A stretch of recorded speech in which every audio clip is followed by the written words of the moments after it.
Hey guys, welcome back to my channel. In today's video, I'm going to be testing out a bunch of new at Sephora makeup products. This video is actually in collaboration with Sephora for their hashtag new at Sephora campaign. I'm going to be doing a first impressions, like I said, of most of these products and like little reviews, little thoughts about each one. But yeah, thank you so much for tuning in and let's begin. I am going to start by priming the face, and today I'm going to be using a longtime favorite of mine, and that is the Tarte Clean Slate Timeless Smoothing Primer. I do have moisturizer on, so I'm just going to be pressing this into the areas where my foundation usually lifts up or breaks up throughout the day. So with this primer, what I do is warm it up between my fingers because my skin is really dry and it can be a little bit like balls up on the skin if you're not properly hydrated.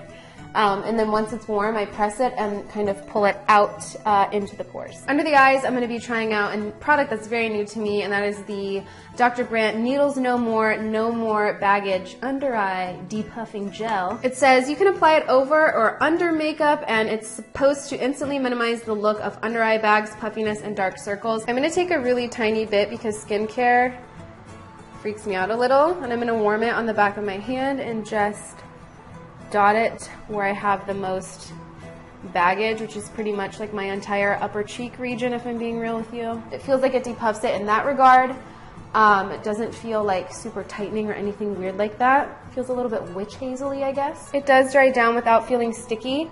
It feels like I have nothing on my skin, but I can feel a very cooling action happening. For foundation, I'm going to be trying the Milk Blur Liquid. This is a product that has to be shaken really well. I just did it off camera to save you the visual of my double chin face that I do. Pretty much this, I don't know anything about this. Let me look up some facts. So Milk says, from blurring pores and fine lines to providing weightless full coverage, Blur Liquid Matte Foundation does it all for normal to oily skin. It's a wee bit dark, just a tad. First thing I'm noticing is that this smells really good, and it also, despite like really, as soon as you start blending it, it looks like it sets down into a matte finish. It's not making my skin look dry. A lot of times with like mattifying foundations, I'm looking super dry and texturized right off the bat, but this one still keeps the integrity of my skin. It also covers up all of my little dark spots and small breakouts really well.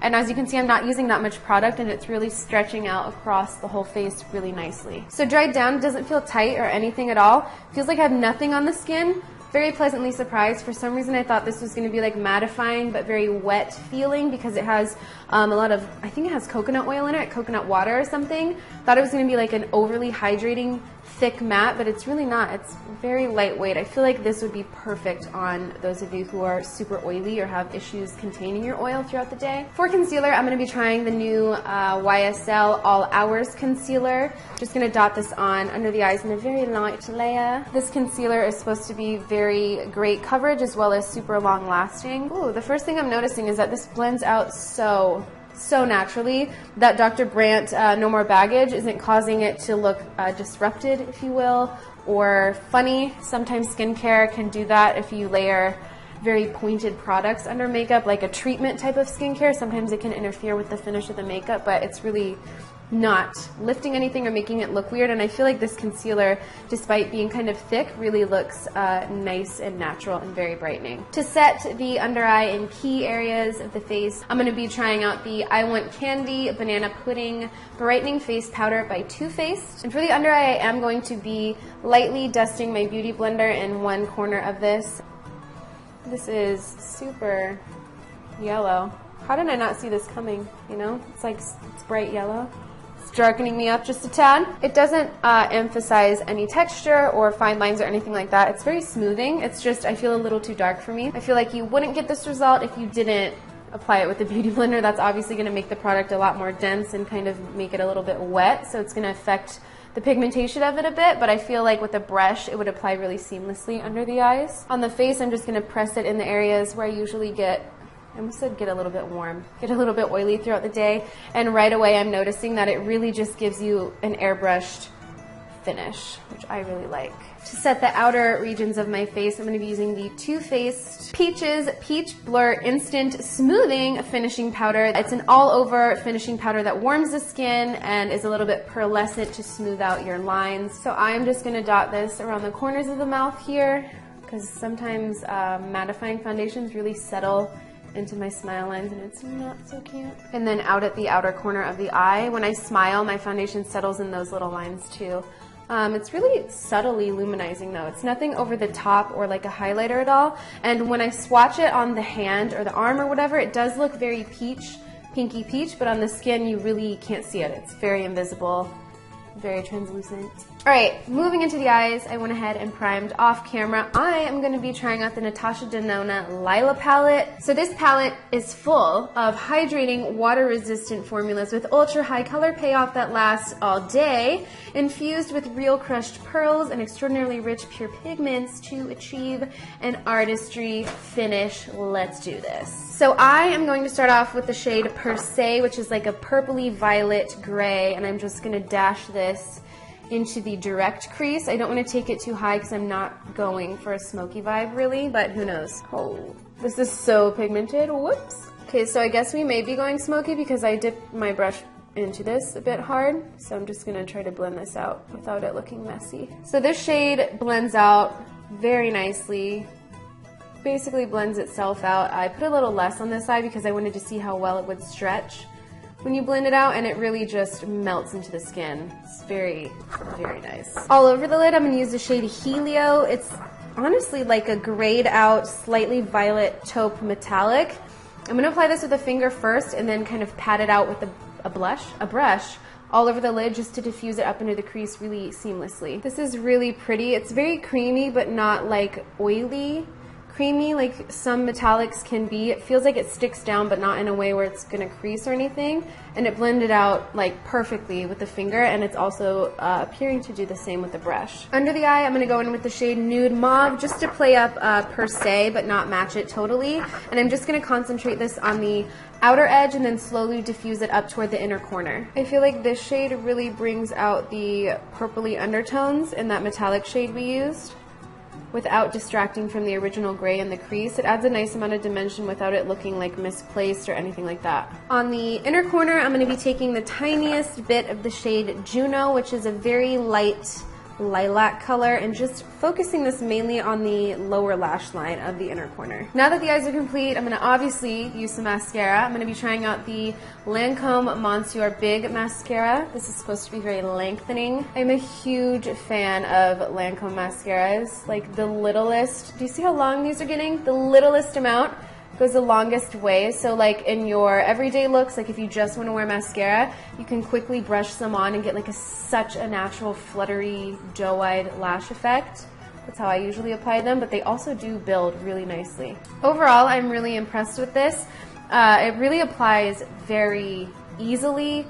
A lot of times with new mascaras especially, they always get on my lid, but this did not whatsoever, which tells me it's not very goopy, messy formula. It also dried really quickly, but didn't clump up when it was drying down. That's another thing I noticed with mascaras is when they dry down as you're applying them, that's when the clumps tend to happen, but with this, I didn't get any of that happening. Moving back into the face, just gonna finish things off as I usually do. I didn't have any new bronzer, so I'm just gonna use one that is a tried and true favorite. That is the Urban Decay Beach Bronzer in the shade Bronzed. This is like the perfect terracotta shade. It can be a little dark though because it's very pigmented, so I'm just going to use the lightest bit, just dust it over the areas where the sun usually hits. My favorite thing about this bronzer is that it's very finely milled. I would say it's a really great dupe for the Marc Jacobs bronzers. I feel like it's slightly cheaper. I think the Marc Jacobs ones are close to $50, and this one is in the $30 range, so it's a great alternative for those of you who are not ready for the splurge or who don't want to splurge, you know? For blush, I'm going to be going all in and using the big Blush Book by Tarte Cosmetics. There's 7 blushes and a highlighter in here. I think what looks best, I think I'm going to use this one. It's a nude, the shade Kindred. I was going to use the shade Poised over here, which is like a pinky lilac, but I wanted to kind of let the eyes stand on their own and be the only purple thing. So using a more cool tone nude blush will help frame them but not compete with them. Going back to the foundation, like I said, my skin's super dry, as you know if you've been here a while, and usually when I layer a lot of product over a foundation that's also very drying, it can tend to lift the foundation right off of my face, but this one's really sticking down. My face feels a little bit tight right now, So it is quite drying, but nothing's lifting up, which is very, very pleasantly surprising. To illuminate, I'm gonna be using the new Hourglass Ambient Metallic Strobe Lighting Palette. I think today I'm gonna mix these outer two, the shades Absolute Strobe Light and Lucent Strobe Light, to create the perfect pinky taupe. And I'm gonna take them on a bigger brush just so that they can be really nicely diffused, kind of like a natural glow from within effect. Okay, I'm obsessed. This is like such a nice wet look. I do have some texture happening up here that it's not emphasizing to the max. Sometimes with Hourglass products, because they're so dry, they do emphasize the texture on my skin, but these are not doing that for me, which I much appreciate. They're also not very glittery whatsoever. Also gonna take a little bit down the center of the face, just to make myself look, you know, the most dewy I could possibly look. Last up, the lips. I'm gonna be trying out one of the new Bite Matte Cream Lip Crayon shades. They came out with 4 new shades, I believe. This one is in the color Sugarcane. It's a nice dusty mauve-y pink, which I feel, again, will not only play up the eyes, but also not be too similar to them. I'm going for a framing effect. And I'm gonna line my lips with this and then fill them in. I'm not usually the biggest fan of mauves on lips just because, I don't know, it's not like my go-to color, but I actually feel like this is really pretty. It has just enough pinky red undertone in it to where it doesn't look gray on me. Formula-wise, it feels exactly like the Amuse Bouche lipstick, but in pencil form, which I like because you can line your lips with this. My lips are a little bit asymmetrical, so I always line them, and it's just kind of a nice all-in-one slap-on-and-go product. Sephora also sent over some perfume.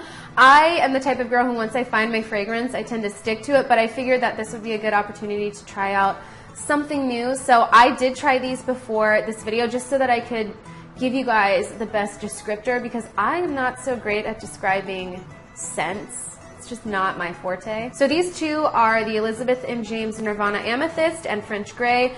The notes say that Nirvana Amethyst is a creamy bouquet of sweet honeysuckle mingled with the refined richness of tobacco and cedarwood, while French Grey is floral with notes of neroli and lavender and musk. I personally prefer Amethyst. This one's more fruity. It has a very creamsicle-y smell, and this one I feel is a bit more mature, a bit more powdery, which is very typical with Elizabeth and James. Usually their fragrances are just too almost dry smelling or musky for me, but Amethyst I've really been loving. I've really been liking this both as a body spray and a room spray. And for what it's worth, when I spray on perfume, I always hit the hair, just one spray in the hair, because then it will last days, I tell you. And with that, today's video is complete.